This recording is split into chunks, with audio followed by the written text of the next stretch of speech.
રાજ્ય પોલીસ વડાના આદેશ બાદ સુરત પોલીસ એક્શનમાં આવી છે।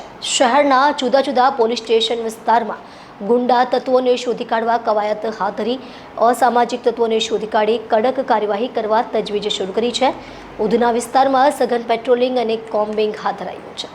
રાજ્યના પોલીસ વડા વિકાસ સહાય દ્વારા અસામાજિક તત્વો સામે કડક પગલાં લેવા માટે સ્પષ્ટ સૂચના અપાયા બાદ સુરત પોલીસ સંપૂર્ણ એક્શન મોડમાં આવી ગઈ છે। શહેરમાં ગુનાખોરીને કાબૂમાં લેવા માટે છેલ્લા 2 દિવસમાં વિશેષ કોમ્બિંગ ઓપરેશન હાથ ધરાયું હતું, જેમાં 250થી વધુ શારીરિક શોષણ અને અન્ય ગંભીર ગુનામાં સંડોવાયેલ અસામાજિક તત્વો તડીપાર કરાયેલા અને પાસા લાગેલા ઇસમોની તપાસ કરવામાં આવી હતી।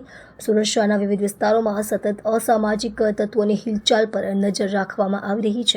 અમરોલી કોસાડ આવાસમાં સફળ કોમ્બિંગ ઓપરેશન બાદ હવે ઉધના વિસ્તારમાં પણ આ અભિયાનને તેજ કરવામાં આવ્યું હતું। ઉધના પોલીસ સ્ટેશન દ્વારા રાત્રિ દરમિયાન અચાનક કોમ્બિંગ હાથ ધરાયું હતું, જેમાં 40થી વધુ પોલીસ કર્મીઓ જોડાયા હતા।